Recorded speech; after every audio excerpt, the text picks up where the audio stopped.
I first came to India about 20 years ago, researching a story for Hollywood's probably biggest producer, Jerry Bruckheimer. So the story got very murky. It's like a story, the equivalent would be drug cartels, in Mexico. And I like Indian historical dramas. Okay. I found a lot of Bollywood films quite absurd. Well, I had the pleasure of working twice with Sean Connery. Wow. Michael Caine is an absolute joy to work with. You serve the universe best by doing what you love most. By doing what you love. And if you want to be a storyteller, that you must love it.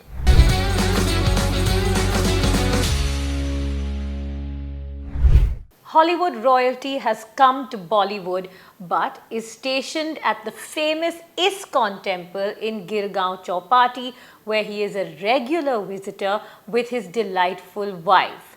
Very pleased to have on Buzz by the Bay an iconic personality, Ian La Frenais, who is an enduring and endearing film and theatre screenwriter, widely acclaimed for many drama and comedy series of British television, as well as several films, including what is considered the best Beatles-inspired fictional film called Across the Universe.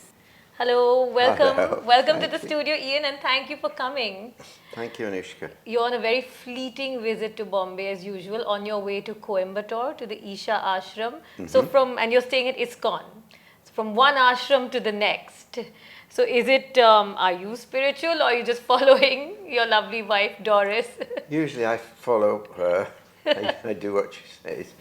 Doris has had a long, long love affair with India. Yes.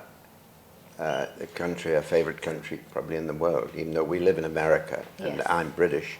I first came to India about 20 years ago, researching a story for Hollywood's probably biggest producer, Jerry Bruckheimer. Wow. And it was a story that my partner Dick and I were going to write Okay. about tiger poaching.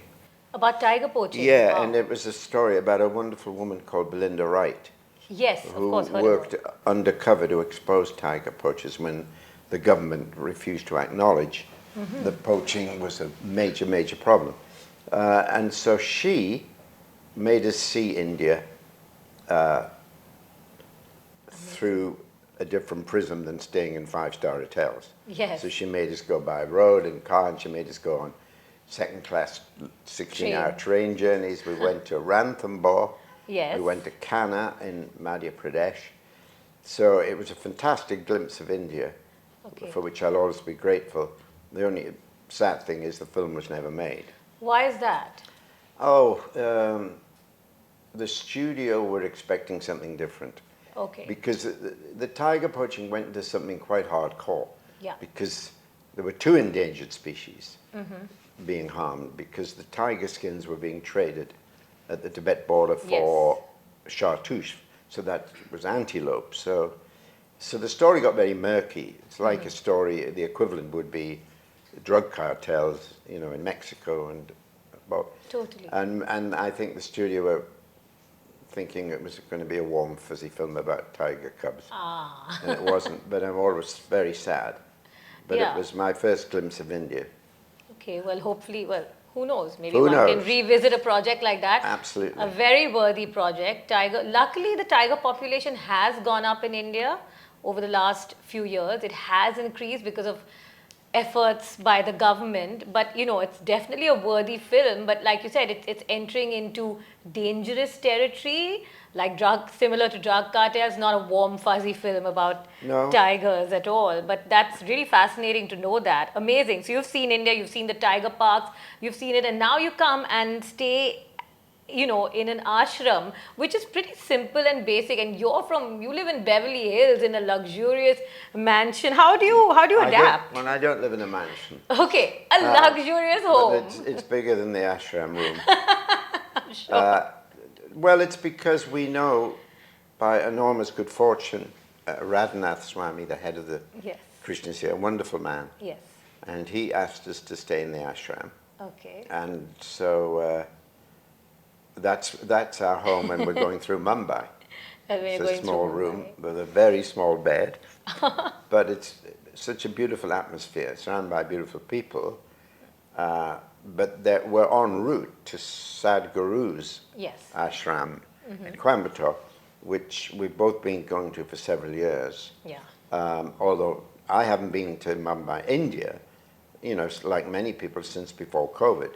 COVID just closed down everything, closed down our careers, closed down all our projects. Talking about Iskcon and the Hare Krishnas, I believe you had written a script about the Hare Krishnas. We have written an animated film. Yes. Which is called Holy Cow, which has not been made. Okay. Who knows if it will? Hope so.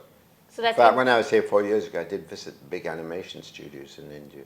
Right. But that's a project that, again, so much stuff is just on hold or there because it just, after the strike, and I don't want to, bleat on about my misfortune, but when everything started to pick up projects that been about to be made, then there was the strike. There was a writer's strike, and then there was an actor's strike.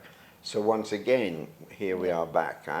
So it's like very little that I've written has been made, except for theatre, and except for just before COVID.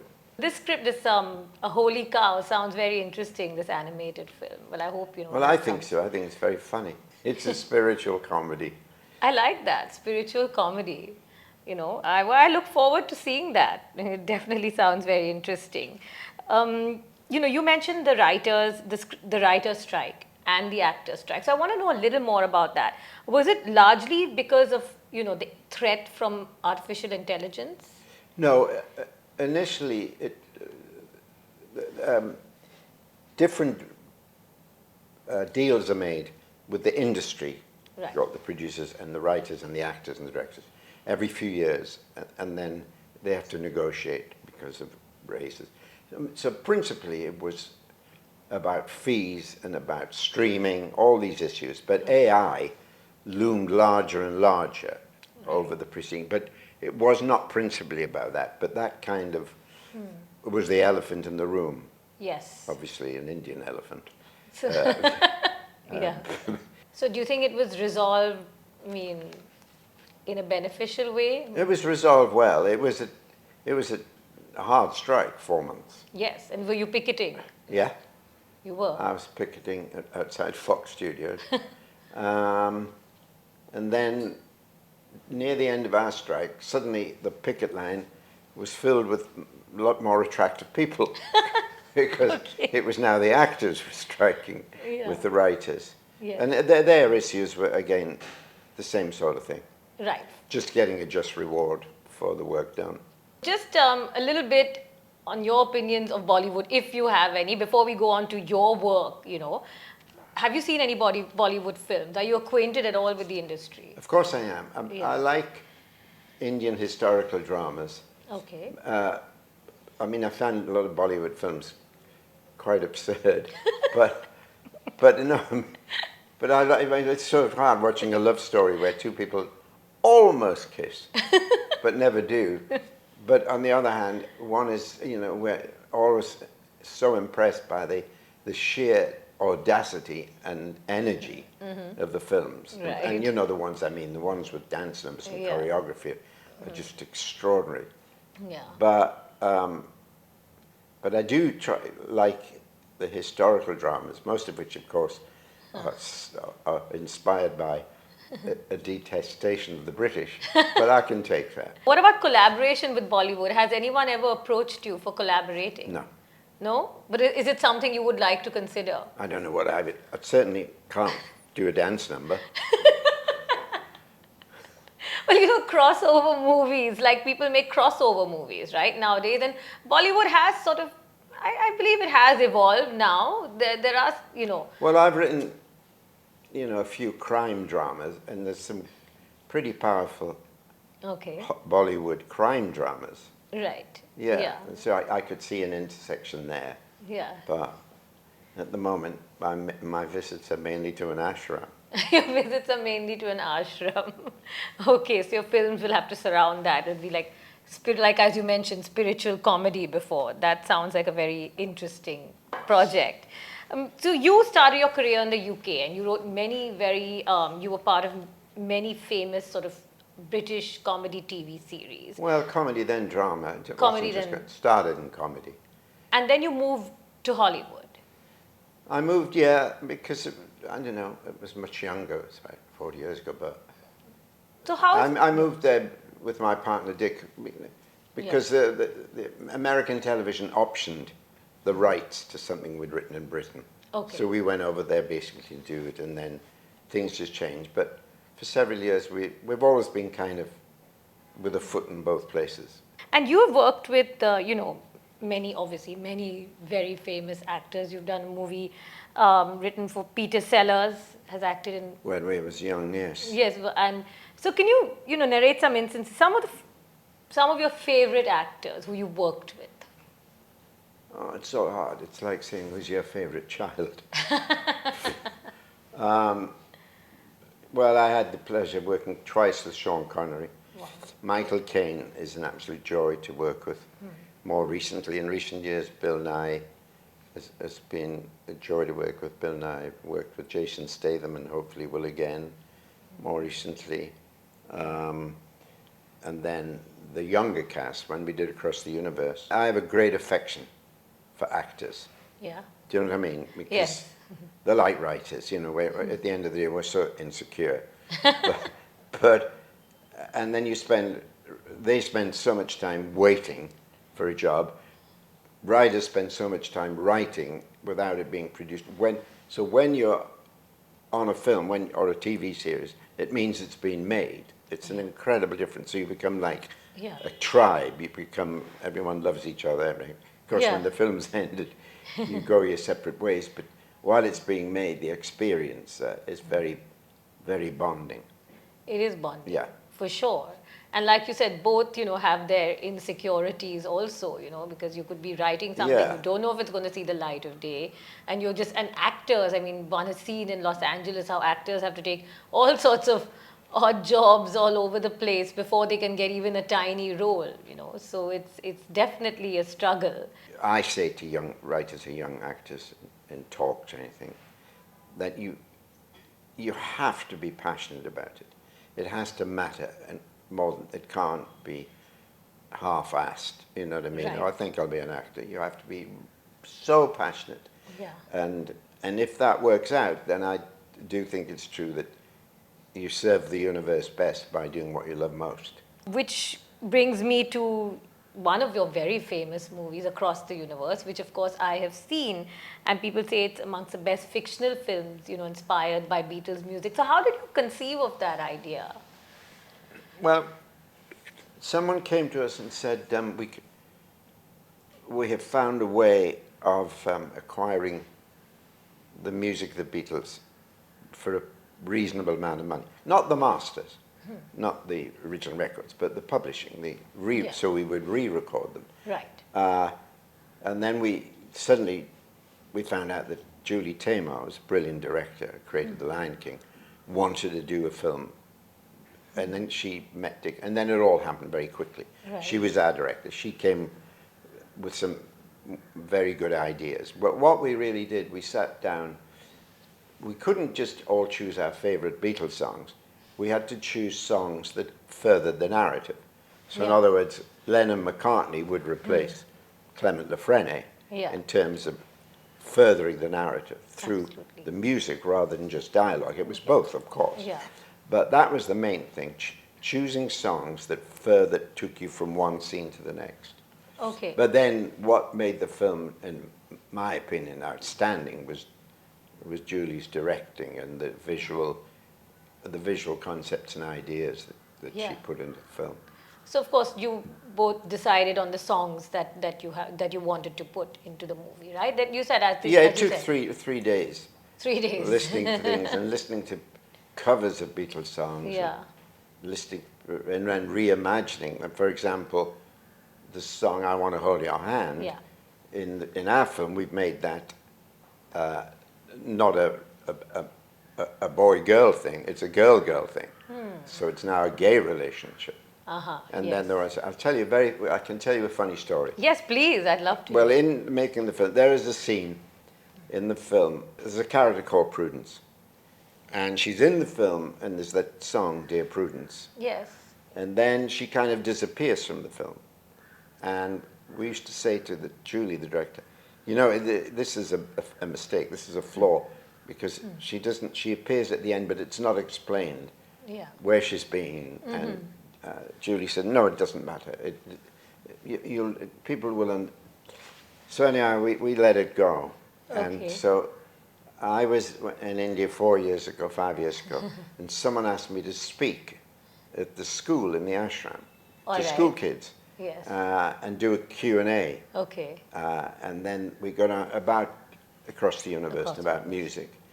And so I said, has anyone got a question? And a 13-year-old girl put her hand up and said, yes, I would like to know, how do you explain where Prudence went? Amazing.